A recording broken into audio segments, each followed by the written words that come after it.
How are we doing, Kansas Jayhawks fans? This is your host, Nick Rondeau, bringing at you some Jayhawks Daily content. And TJ Ossenberger and Iowa State, welcome to Beatdown Boulevard because that's what it was. The Kansas Jayhawks notch Iowa State's first loss on the season, putting them at 16-1, while the Jayhawks moved to 12-5 with a final score of 84-63. First off, I just want to say thank everyone for tuning in. I appreciate it. If you haven't already and you appreciate some Jayhawks content, hit that subscribe button down below. But we're going to get into it and talk about what a glorious game that was to watch and how exciting it was to see the whole team work together and just kind of really play, what we expect. Some Kansas basketball that we have been desperately missing. Team basketball, hard fought, some well-needed, bounce back basketball that we're just excited about. So, yes, 84-63, a beat down. Just took them to, any way we want. And that's not even my words. That's TJ Ossenberger's words. He said, it was just there's no team we respect more in this conference than Kansas. That was an absolute beatdown, and he couldn't have said it any better. With our largest lead, I think of 26 points, ending with a 21-point victory. Yeah, in the second half, it got a little close, but this was over from the tip. It started out hot. We took a 10-point lead pretty early, and then it grew, and then, halftime hit, and it was a pretty big one. Halftime, 44-23. It's a pretty good lead. And then second half, we tied them in scoring, 40-40. But, it was – they just didn't have it. We really took care of business and in a big way. I think they ended up cutting the lead down to maybe 11, maybe even 10. But Iowa State never led. They never had a lead. Their best scoring run was 9. Ours was 13. We had I think at one point, a 17-1 scoring run. Just the whole team was doing it. And, you got to give credit to where credit's due is the defense is back, holding them to 63 points.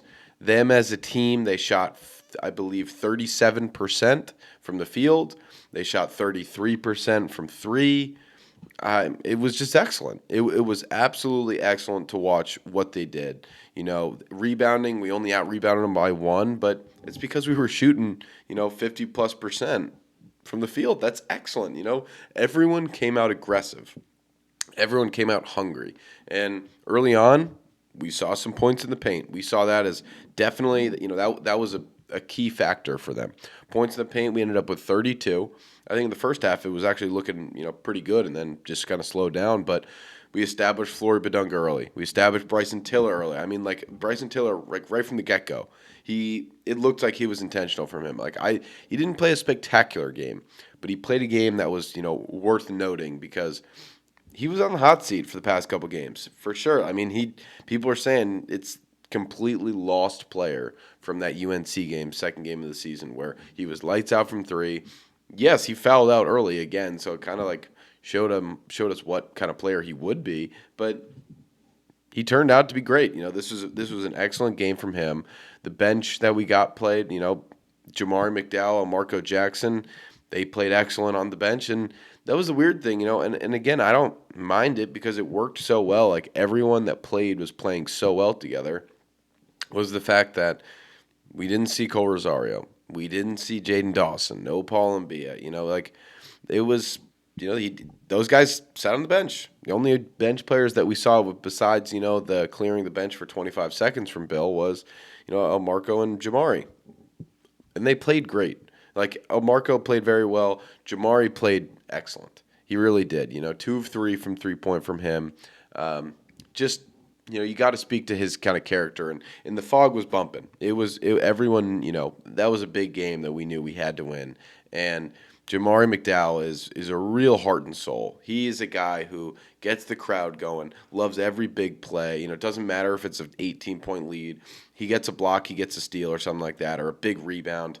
Everyone's going to hear it. So I was very excited for that. Jamar McDowell also 6 assists no turnovers. That's excellent. That is excellent for a backup point guard. He was really moving the ball, and he had our largest plus minus at 30, plus 30 for Jamar McDowell on the court. So credit to Jamar McDowell. Excellent game played from him. Super excited, but the defense was just there. Everyone was shifting perfectly. There was no easy shots. They learned from every single time where, if that ball is going to get in the paint and you're going to have a second guy commit to that defender, that last help defender's got to go last ditch effort from the 3-point line, do it. And yeah, we got a little bit of help because they couldn't hit threes, but the defense was there yesterday. It was absolutely beautiful to see everyone rotate, everyone play with high intensity, and everyone had each other's back, And if we're going to talk about defense, we're going to talk about Flory Badunga again because 4 more blocks for him notched up. I mean, just give him the blocking title if that's a thing because he's so good at what he does. He had another great game. Didn't get as many rebounds as I was hoping, but 7 rebounds is great, and he established a firm presence, which is what we needed. He was a rim protector. He affected almost everyone's shots. We're looking at, their best players typically. Joshua Jefferson, 4 of 14. He had to take 5 threes. Looking at Milan Momcilovic, 3 of 9. Tamin Lipsey, 4 of 15. I mean, those are by far their best players and some of the best, field goal / scorers in the entire country going into this game, and just locked them down. Tamin Lipsey at 10 points, Momcilovic at 11, and Joshua Jefferson at 12. I said let's hold Tamin Lipsey to under 12. I didn't think we'd get all of them under 12. I mean, that's just amazing. That is amazing defense by not just one player, by all of them. And it's crazy. Have you heard me say Darren Peterson's name yet? He played excellent too. There's nothing about it. It's just there was a clear intent in saying, let's just stop just throwing the ball to him. Find your shots early. You don't have to give him every single shot. Find your own shot early. If you can find it, then you're set. You're going to have a rhythm, and that's what it was. Let's give everyone credit. And I have to give made man credit right here. He's got a whole slide for himself. Trey White is on a tear right now. He's averaging 20 points in his last 4 games. He's just playing so well. He's lights out from 3, shooting 5 of 7 from 3-point yesterday. Just an unbelievable performance. You got to appreciate what he's bringing to the table because he's trying so hard. Like, we're not just talking shooting wise. Like, yes, Trey White, 19 points. Gets 5 or 7 from 6 for 13 from the field, 5 or 7 from 3-point, but he had 6 offensive rebounds. With 4 minutes to go, he's still getting offensive rebounds. He is still making these plays that you can just be so proud of as a KU fan. You're just like, this game is well in hand, and he's still busting his butt to try to get that ball, get us one more possession, get another bucket. Trey White might be the better transfer that we've had. And I don't mean better as in compared to Melvin Council. I'm just being in the years that we've had, these transfer players. Trey White is really, really working out well. I appreciate what he's done. He's shooting over 50% from the field. He's shooting over 40% from 3 and, 88-ish% from, free throw percentage. Unbelievable. His offensive rebounding is incredible. His rebounding is incredible. Maybe his defense isn't always there every single game, but when he's lighting it up on the offensive end, really helping us at that, second fiddle sometimes, you got to love it. So Trey White gets his own slide because that was just an unbelievable performance from him. Just huge threes, huge plays. It helped keeping us bury this Iowa State team because every single time they thought, we're going to get this ball. We're going to get this ball. We're playing good, 30-second shot clock defense.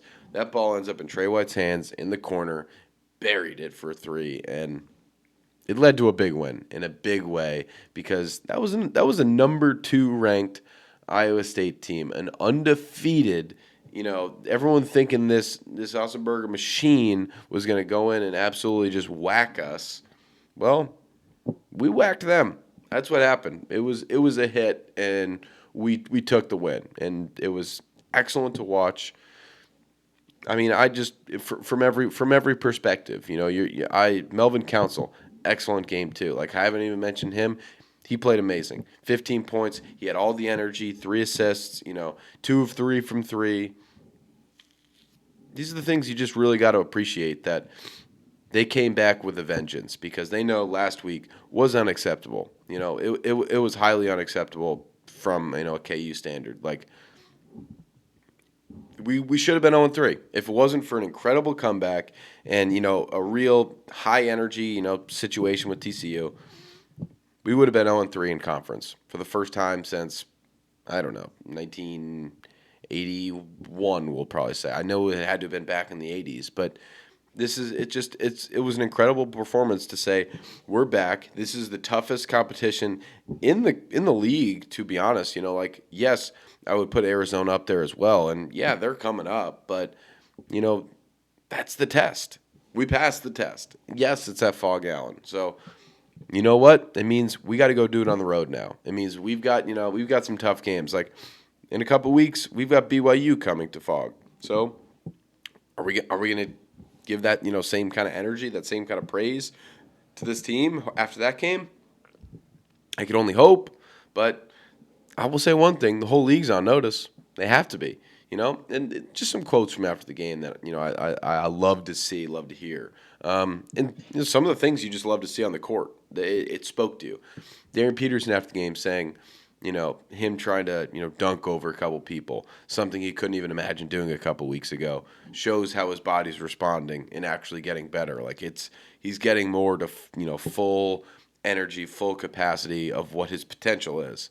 And he tried to jump out of the gym. It was an unfortunate, miss of a dunk, but, hit the back iron.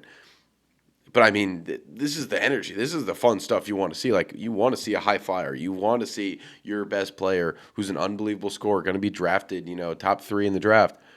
You want to see him do these crazy things. So, Melvin was trying to do them because Melvin tries to take people's souls with these dunks. I mean, he really does. Even in situations where, I'm going to be brutally honest, he should be just laying it up, maybe getting a goaltending, something along those lines. But he keeps getting blocked on these dunks, but he's going to keep going for him because he really wants to snatch the soul. He is, a high flyer, but he's an energy guy. I mean, just like Tyshawn Taylor really was, big energy, big slams. You got to appreciate what he's doing. But whole league's on notice. It was one bad week. How do we bounce back? Well, we got Baylor next, and Baylor, they got their whole thing with, their mid-season edition, which is just the weirdest thing in the world. And again, it's not even to speak to like the actual rule. I don't think the rule is all that crazy, letting a person who's never signed an NBA contract play in college. It was just weird to see it happen, in December. Like why couldn't this happen before the season?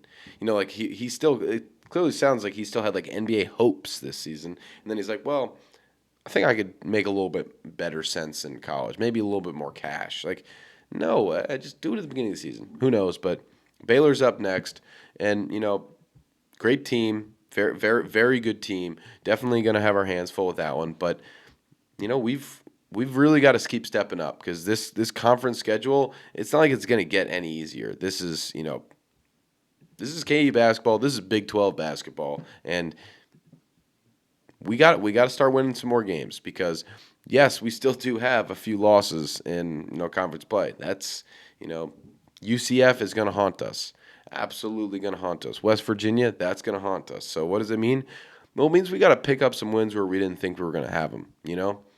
It means we're really going to have to take that BYU game for sure. It means at Lubbock, we're going to need that. We might have to take both the Arizona games. Like if we're going to really show that we're, a competitor, a top tier, team in this conference, we're going to have to win all those. Now we're definitely going to have to win that Houston game, We can't drop another game at Oklahoma State or at Arizona State. Like we can't drop or at K-State. We cannot drop that game in Manhattan. No, no, no, no, no. Like you got to play well, but more than anything, you just got to keep winning. Got to keep winning, keep this team going, and it's just like I look at this team, I look at that game, and I just think, wow, they're doing everything that I asked of them.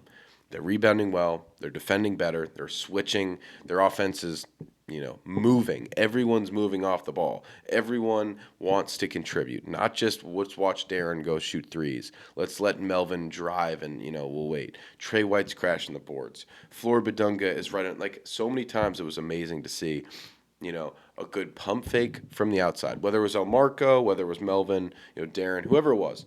A good pump fake from the outside.